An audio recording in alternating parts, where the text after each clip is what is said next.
Hello, dear viewer. I'm Mishka, and this channel is the Helsinki Renaissance, where we will be talking about arts and culture in hopefully the most Renaissance man-like manner in which arts and culture has ever been discussed. That's a great hope to have, right? Because that would mean that you'll get awesome content. So, stay tuned. Now, this is a very serious video. No laughing. I mean, you can laugh, but I can't.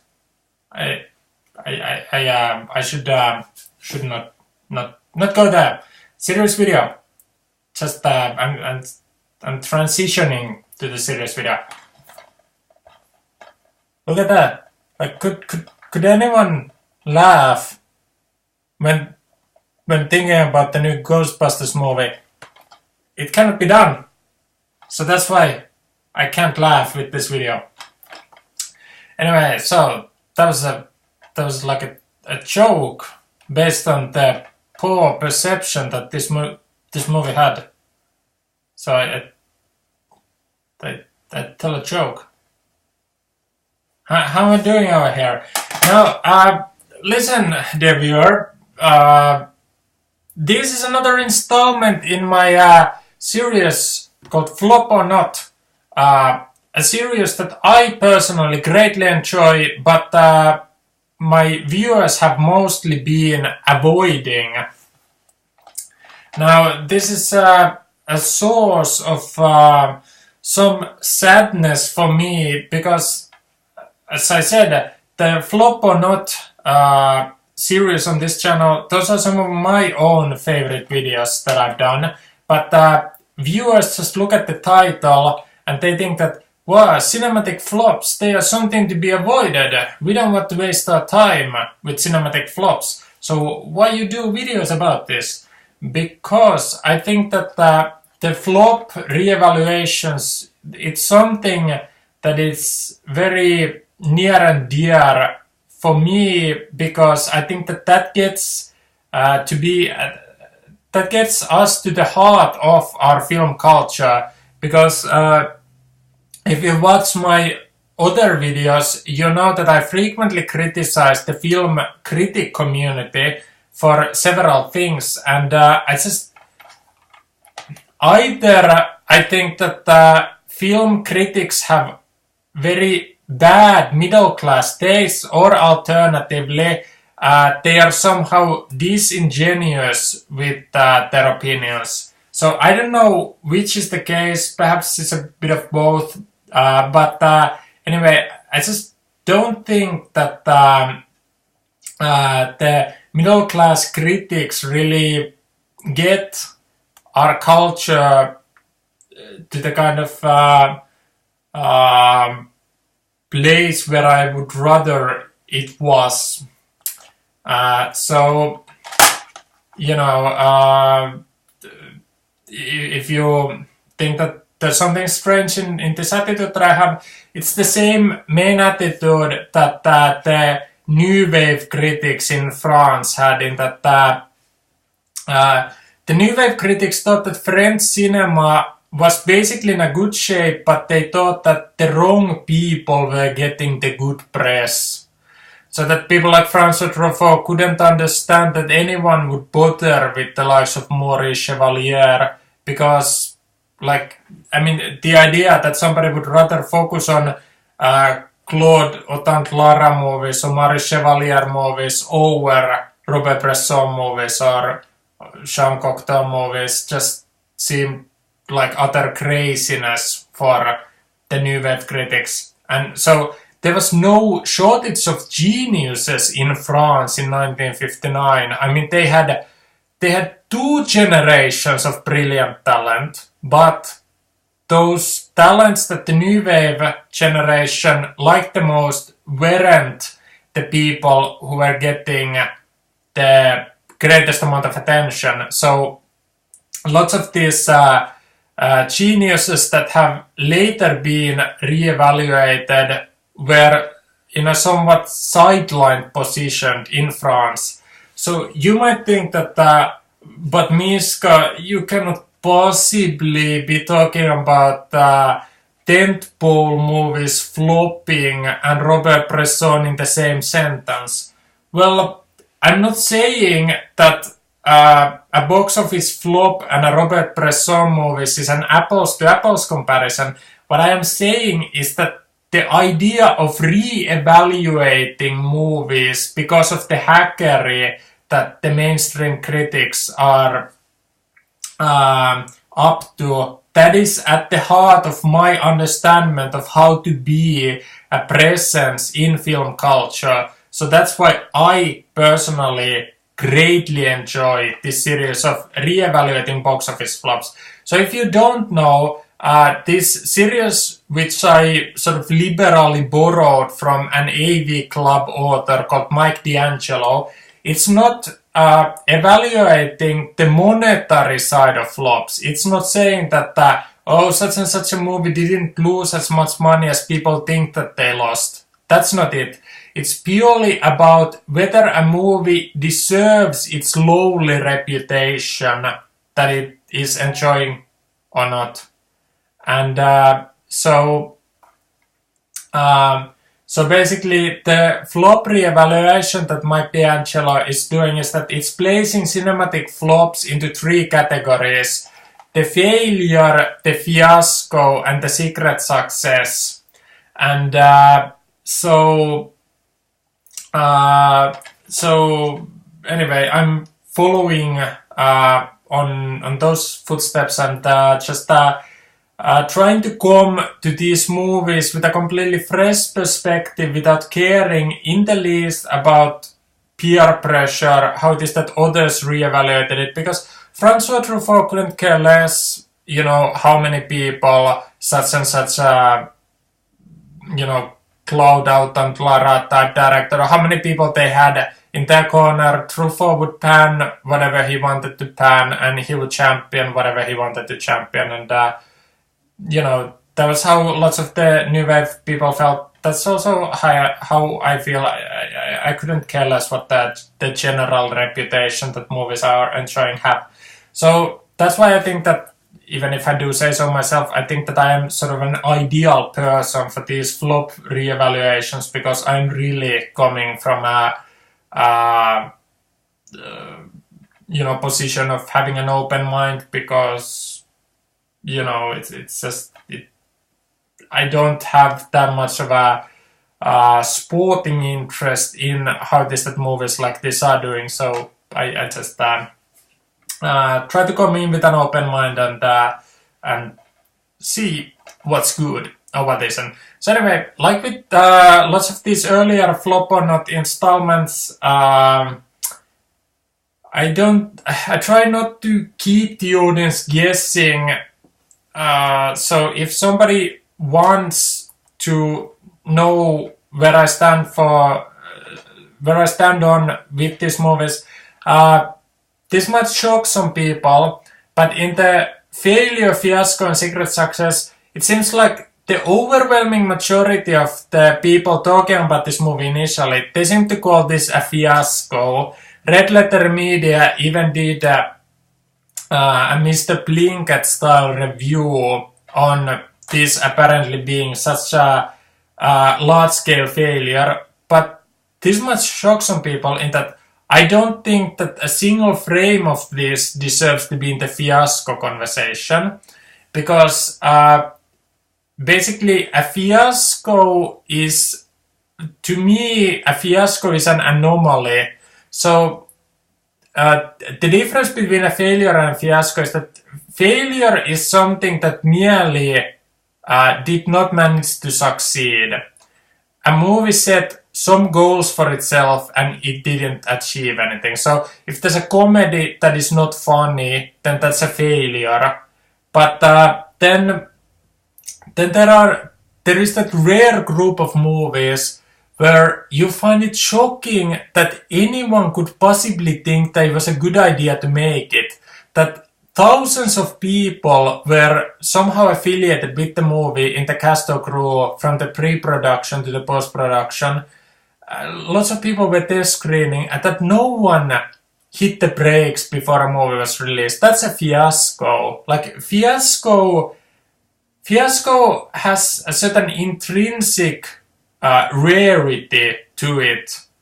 And basically the problem with fiascos is that Hollywood usually errs on the, well, as Falstaff might put it, Hollywood thinks that sometimes discretion is the better part of valor. So Hollywood errs on the side of conventionality so often that it's rare to have a Hollywood film be like Southland Tales, where the audience is like, how did people think that this was gonna work? Like, I mean, what's going on?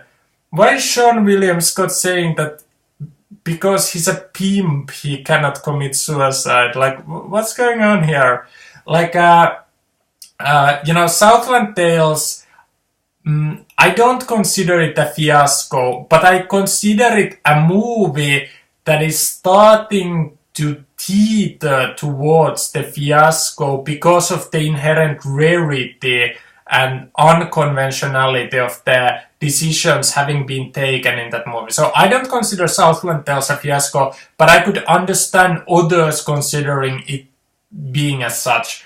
But anyway, this movie just, it doesn't have the unconventionality that a fiasco needs. So I'm saying that no one who understands the categories should be allowed to classify this as a fiasco. So basically, I would only admit the conversation even being there if some people thought that this was unfunny to such an extent that there's almost like a fiasco element to it. I didn't think so. I mean, lots of the comedy fell flat, but it wasn't flat to such an extent that we should have the fiasco conversation.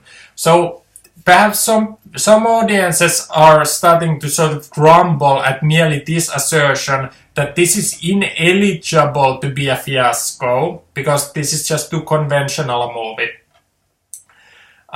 So that might be the first shock instance, but the second shock instance is that I thought that moments of this movie, if only there were a couple of adjustments, I could even maybe entertain a conversation of parts of this movie trending towards the secret success. Now, I think that this movie had elements that I liked, but ultimately the whole thing was kind of a lackluster mess. So this is a mere failure to me, but I think that I was closer to wanting to see this as a secret success than as a fiasco. So this is on the better part of failures for me.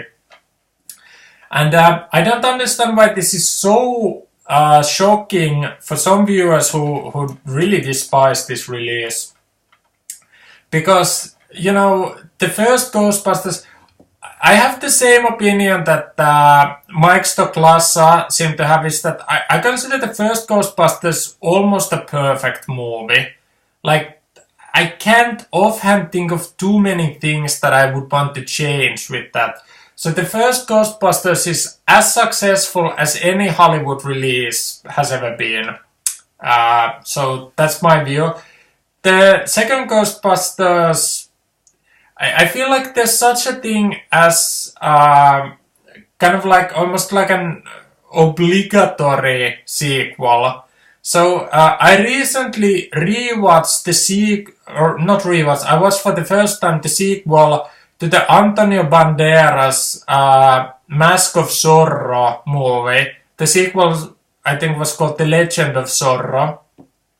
I feel like that was sort of an obligatory sequel that they didn't have a good script. They didn't really have any kind of meaningful sense of purpose. They just rehashed successful elements of the first one and just dumped it on to the marketplace and saw whether anyone would like it. I thought that is sort of what happened to the second Ghostbusters, in that there was no good reason for that project to exist except that the success of the first one basically made, was it Columbia Pictures try it. So, you know, the second Ghostbusters, it was an exceedingly unpopular movie. The cast and crew weren't particularly wild about it. The audience wasn't particularly wild about it. The critics weren't particularly wild about it. So this is effectively a soft reboot, which is something that's in the vague borderlands between a remake and a sequel. So this is more of a remake than a sequel, but I think that this could have been given to the public as a soft reboot, just like those new Jurassic Park movies. And if it was, I think that this would have been more successful. But anyway, because so many people have talked about the problems with this movie, I'm not gonna talk too much about why it is that this film fails, except I will take the kind of turn that lots of people don't like in reviews, but I'll take it anyway, in the kind of turn that talk about what this film maybe should have been. Now, I realize that lots of people think that that's a weak way to review, but I think that that's still the best way that I can illustrate why it is that I thought that there was something halfway promising in this movie. And I'm just trying to keep this all together in this review, so hopefully you can bear with me. So anyway, it seems like this movie is part of the continuum where, you know, there's the idea of the Bechdel test, for example. You know, the idea that, women are barely in a secondary position in Hollywood. Like, you know, women are sort of even sidelined when it comes to having a secondary position. So that some women are, you know, not terribly pleased with the situation, and they are trying to improve the position that they have in the industry. So there is, you know, if Ghostbusters 2 was almost like an obligatory sequel that was made not because they had a great script, but because the culture sort of demanded that of themselves. I think that this is a similar case where this was almost made because the culture demanded this to be, not because they had the best script, not because they had some sort of a cast or crew who just felt so perfect for this particular project. It's just the culture seemed to demand that there was some sort of an attempt at giving women something more than a secondary position.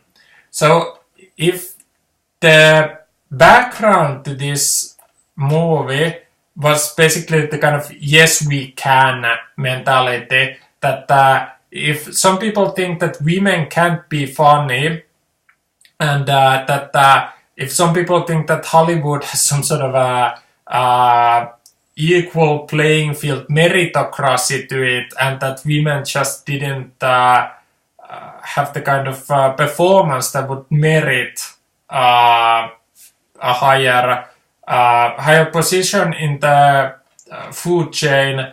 Well, this is a movie that seems to exist to prove wrong all who doubt women. So if some say that women can't be funny, then this movie has its premise, yes, women can be funny. And I think that that's the first misstep that the project had.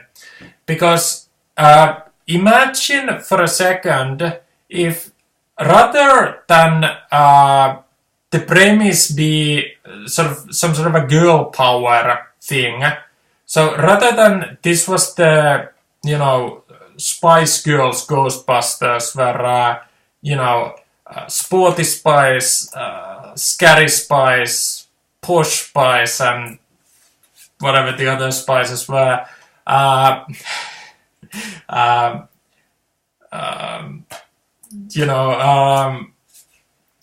Rather than it's just accepting that kind of a very low-hanging fruit presence, dig, if you will, this picture. The reviewer said in honor of His Purple Majesty, dig, if you will, this picture. What if this movie took as its premise the idea that the female Ghostbuster team would somehow be in a secondary position in their own movie? So what if a lot of the comedy and a lot of the drama and a lot of the set pieces in this movie would be about the characters themselves constantly being doubted? So basically what I'm trying to say is that, one, I think that it would create superior comical sequences, and it would improve the script, make it more interesting, and I think that it would ultimately function to win over audiences for the characters. So anyway, I think that the movie offered a couple of decent opportunities for the female Ghostbusters to be contrasted with male groups of Ghostbusters. So there was one instance in the story where they were watching some sort of a ghost show on TV, and one of the female Ghostbusters said that those guys are frauds. So what if there was a situation that there were two teams of Ghostbusters? There was a female team and a male team, and there was comedy being made that the female team was dismissed because they are women, and then a male team was accepted because they were men. So imagine if there was a male team of Ghostbusters in this female Ghostbusters movie, and like that male team would consist of like let's say Chris Pratt and Steve Carell and some other comedians like that. And let's say that there was comedy being made about just how brazen the male team was about their, incompetence, about how their lack of scientific credentials, and how it is that they're just succeeding because they are men, and the women are just being sidelined because they are women. Like, I think that a lot of comedy and drama could have been created if there was a situation that the women didn't think that they could only succeed in the movie if there was maintenance of scarcity about who got screen time. So if, like, paradoxically, if the women, if there was a reverse Bechdel test situation, that if this is a woman's movie and, like, there's probably not too many sequences where two men are having a conversation with one another, like, if there was a situation that this movie was sort of more 50-50, that it allowed some male characters some screen time, I think paradoxically that would have strengthened the female characters because they could have played off of the male characters. So basically what I'm saying is that if this movie just dared to not take the easy way out, but like, if you take into comparison like the Ron Burgundy movie, so like if there are some moments where there are other news crews out there and like they are like having back and forth together, you can understand how the group dynamic could have worked for this. So if there was a female group of Ghostbusters and a male group of Ghostbusters, and if they would have made some slight changes to the dynamic, I think that would have served in favor of this movie. So like I'll just keep that in mind.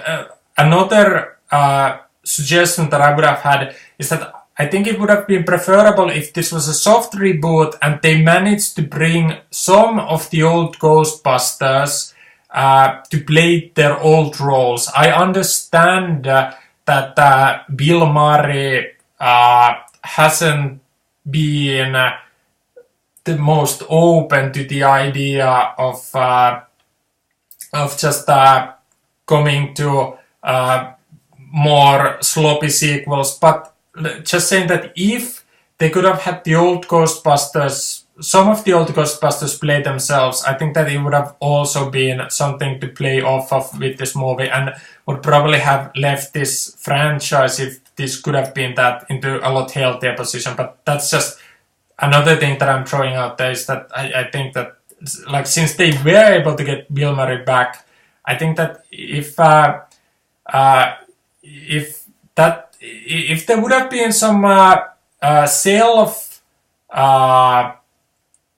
self-critical comedy, that, let's say that the old Ghostbusters would have just sold out, and the Bill Murray was just like, say, making money with licensing the Ghostbusters intellectual rights, and would have just given up, and let's say that the female characters would have tried to go for him for guidance, but he's just like, he's sold out, he's a hack now, he just wants money and leave him alone.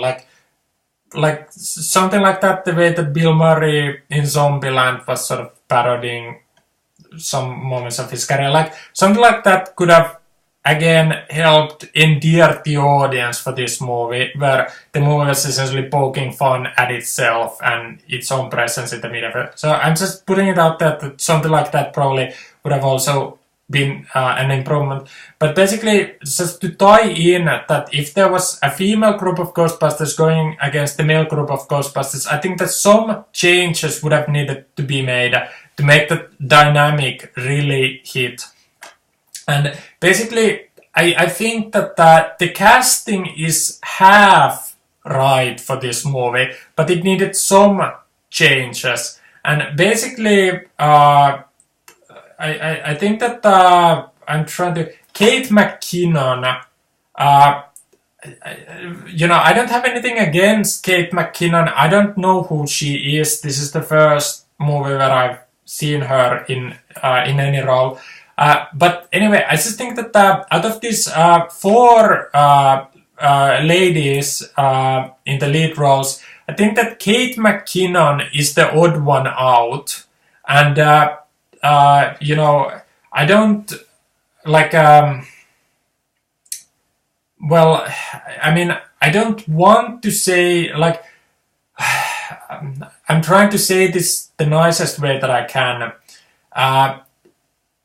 You know, like, perhaps Kate McKinnon could have had some other kind of role in the movie, but I think that the group dynamic in the Ghostbusters, like, I think that either Melissa McCarthy or Kate McKinnon, either of them was kind of the odd one out, and one of them needed to be replaced by a drastically different kind of personality. So basically, I think that how the group dynamic arguably should have worked is that, again, how paradoxically, I think that if there were some male Ghostbusters in the movie, like, paradoxically, giving screen time to the male characters would have, I believe, strengthened the female characters. I think also having added purely humorless elements to the female Ghostbusters, I think would have strengthened the comical potential that the group had. So basically,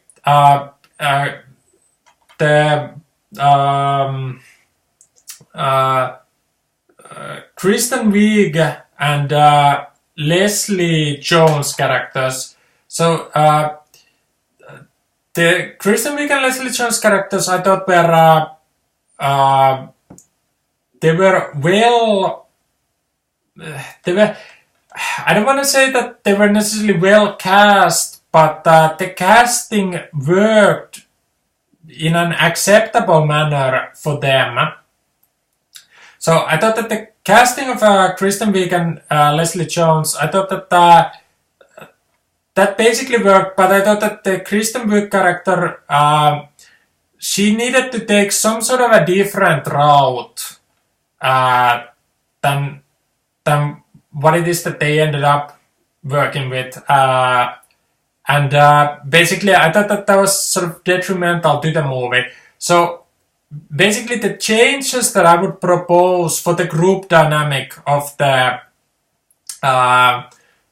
female Ghostbusters is that I think that you should have as the core members of the group, if the Melissa McCarthy and the Kristen Wiig character, if those are the core members of the group, I think that comedy should have been gotten out of the idea that the Kristen Wiig character doesn't really want to be with the Melissa McCarthy character. Now, you might say that that is exactly what they did, but I think that they should have done that differently. So, basically, the reason why I would pick the Kate McKinnon character as the odd one out is that I would alter the group dynamic, is that at the heart of that group, there's two scientists. And unfortunately, why I think Melissa McCarthy is ultimately miscast in her role, and why if people wanted to keep her in the movie, they probably should have put her in the Kate McKinnon role.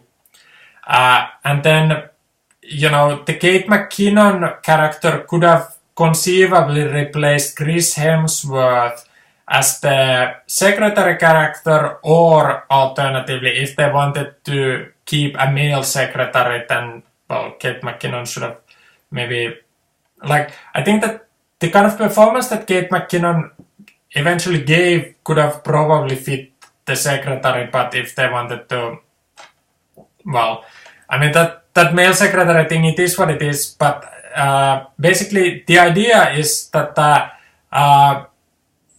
if there's two scientists in the core of the Ghostbusters, I think that they should work with the you know, oldest comedy team group dynamic that there is, the straight man and then the wacky character.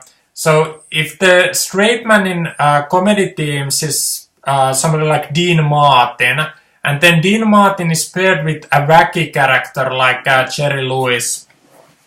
So basically, how it is that the easiest way to get comedy out of that kind of group dynamic is that you know, Jerry Lewis is doing something wacky, and then the straight man is just reacting to it. Like Jerry Lewis is running around the room and you know, searching for under the bed and under the tables, and then the Dean Martin character is just looking at, excuse me, might I inquire, what exactly are you doing?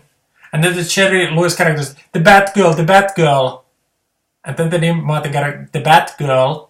And then Jerry Lewis, the Batgirl, she was just in my room. And then like, what, a bat or a girl? And then Jerry Lewis, no, the Batgirl. And then Dean Martin, a girl bat? No, Batgirl! Don't you read comics? And then Dean Martin, so you've lost your Batgirl comics? No, I've lost the real Batgirl. And then Dean Martin, from the comics? No, yeah, maybe, yes, probably, yes, from the comics. And then Dean Martin, so the Batgirl, like, what, stepped out of the comics? And then Jerry Lewis, I don't know where she stepped out of, but she stepped into my room and now I can find her. And then the mother is like, so what, she's in my room because you can't find her from your room? And then the Jerry Lewis is like, exactly. And then the Dean Martin is like, what's wrong with my roommate? He's not a very rational person. So like, the whole idea is that paradoxically, because the straight man archetype is trying to be not funny, the absurdity in the comedy is when the opposites collide. The wacky collides with the serious, and then that is essentially the comedy writing itself. So how it is that I think that the group dynamic in the Ghostbusters should have been altered is that you would have made the scientists the two straight man archetypes. Yeah. So if you had 4 female characters, you would have had two serious cores and then 2 comic relief cores. So I think that the Leslie Jones character is the one that functions the best. So she's the one where I wouldn't change anything. And then with the Kristen Wiig character, I think that she's the one who functions the second best, but I think that there are key moments where the film cannot bear to keep her just as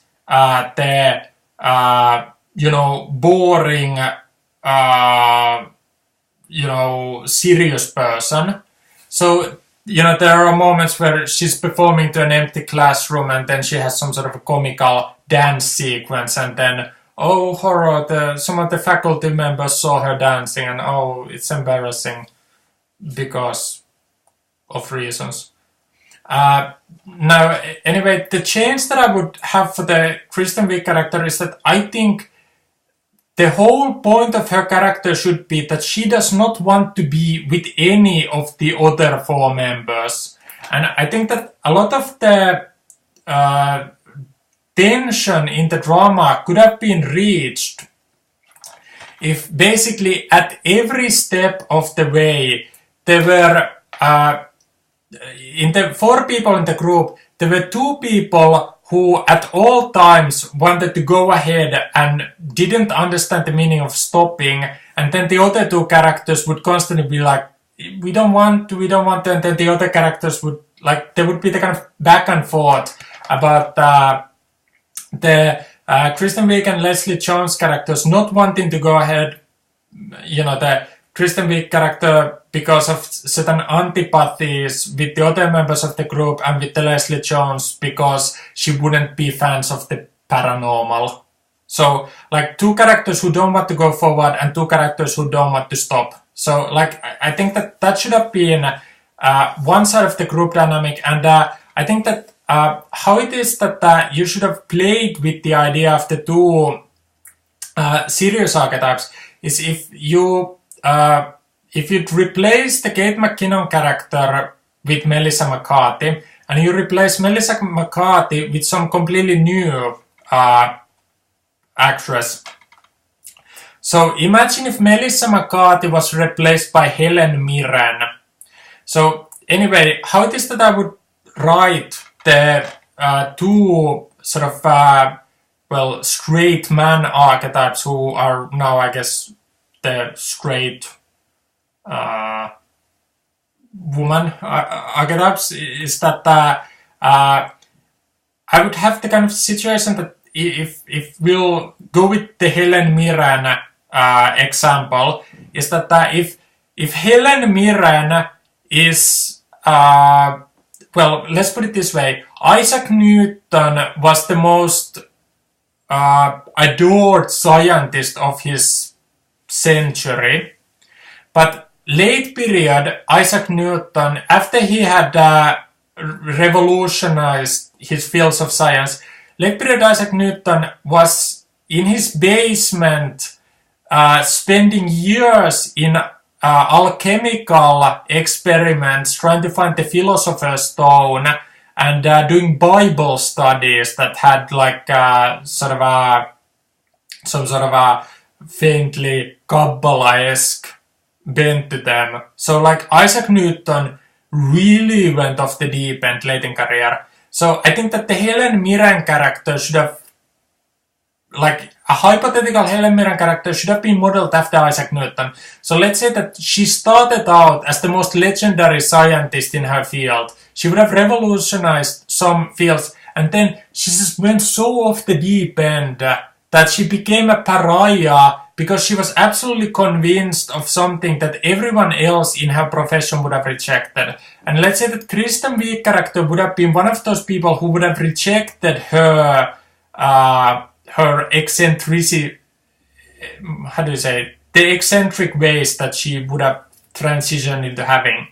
So basically the idea that Kristen Wiig would have been a fairly tame standard scientist and Helen Mirren would have been the completely out of control, road less travel type eccentric scientist. And let's say that they would have had some history together, but let's say that the Kristen Wiig character would have been like a one-time student or a colleague working directly with the Helen Mirren character, but they would have been estranged because one was taking for granted certain things that the other couldn't accept. So let's say that the Kristen Wiig character was a paranormal skeptic, and then the Helen Mirren character would have just been starting to buy every single, Area 51 style theory that is out there. And so, like, part of the comedy is that these two people who have a certain kind of history together, they have an uneasy existence with, but like, one of the reasons is that, like, let's say that the Kristen Wiig character, she's trying to just have a normal life for herself. She's just trying to have a normal career, but her associations with the Helen Mirren character would have just constantly been a cross that she has to bear. People treat her like a weirdo just because she once lived or worked with a person who is treated as a weirdo.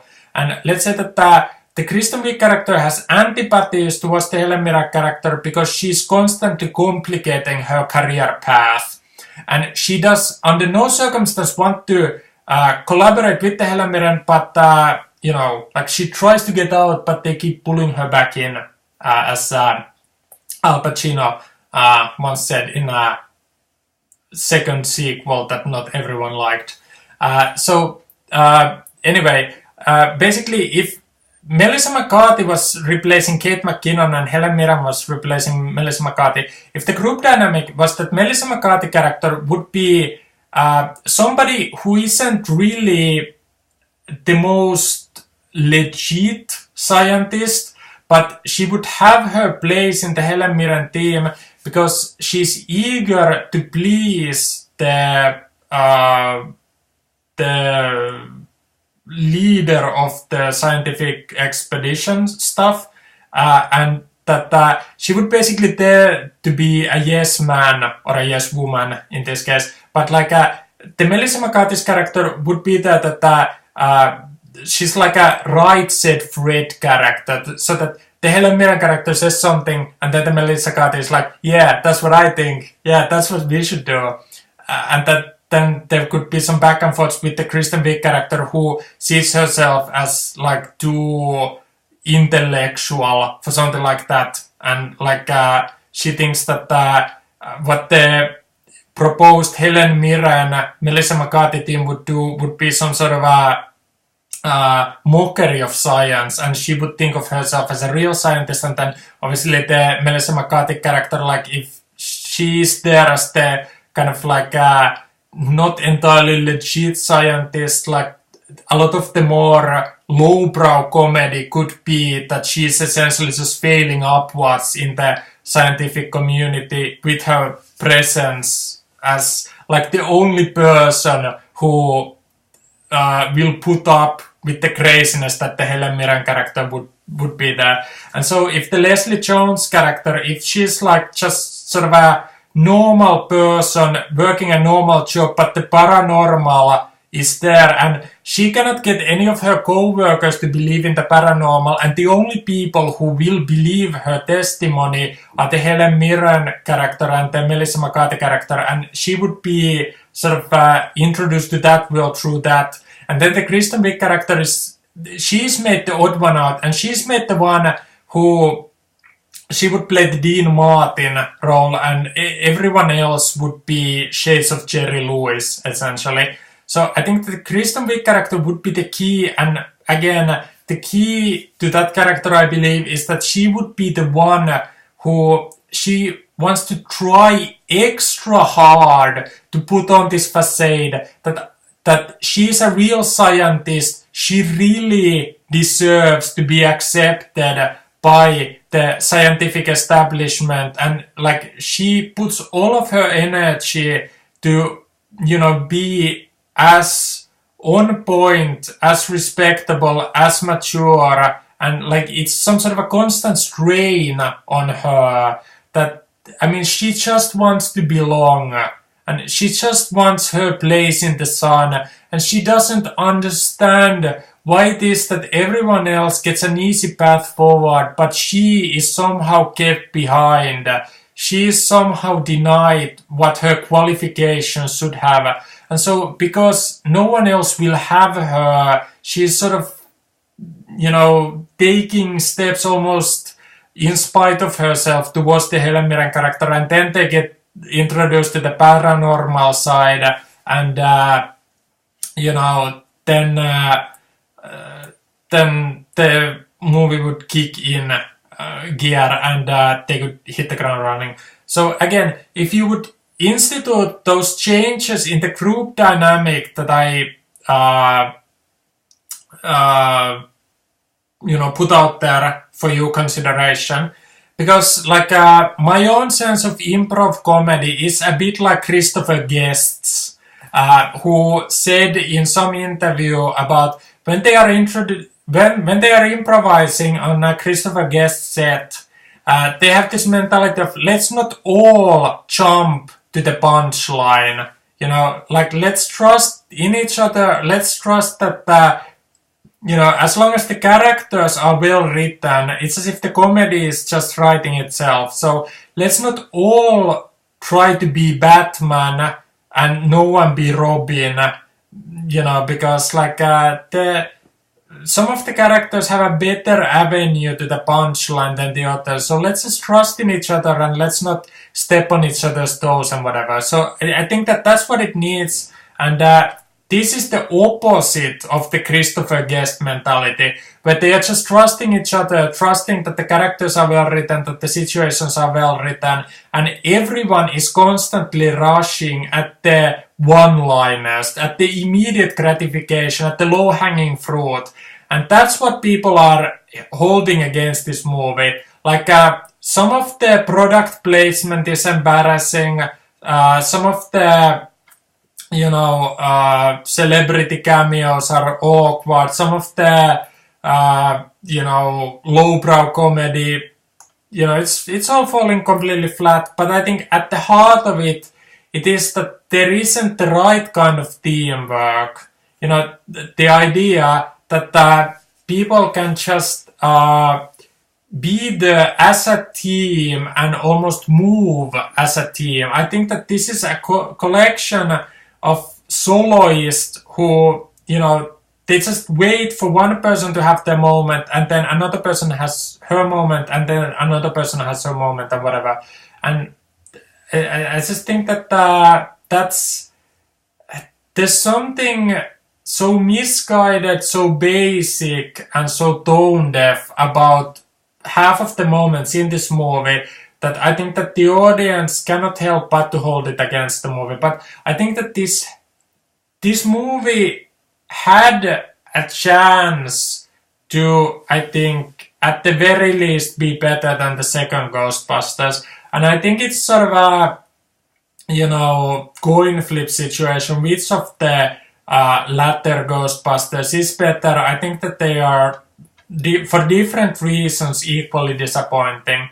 But basically, I tried to explain as to why I think that this movie could have been a success story, and especially if there was some sort of a situation that if they slightly changed the group dynamic of the female Ghostbusters, sort of tried to up the scientific base that they would have, and if they would have a completely bogus group of male Ghostbusters who don't have any kind of scientific credentials, like obviously if there was paranormal activity in some situation and they called the male group of Ghostbusters first, they could have some comedy with them, and then the female group who perceived themselves to be more qualified, they would get the second call of, you know, because Steve Carell is hanging by the chandelier.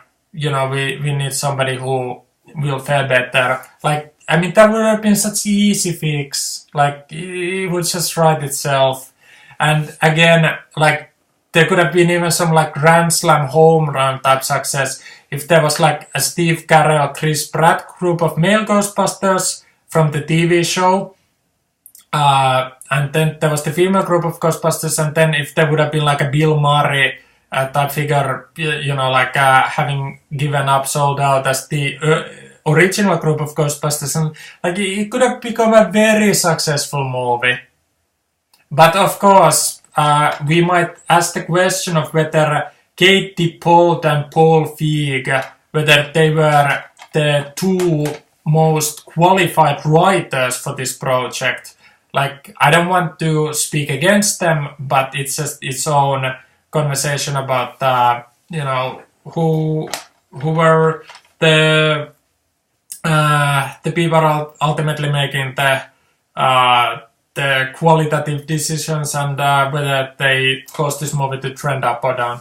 But anyway, I thought that this movie was mildly disappointing, but because my expectations were so low for this movie, I think that this was almost like a pleasant surprise as to how not entirely unwatchable it was. So I thought that this was just faintly this sort of passable, but they didn't bring their A game, and some of the sequences were just it was some limbo stuff. But anyway, like a slight failure, but you know, it is what it is. So anyway, that was my re-evaluation. I hope you liked it.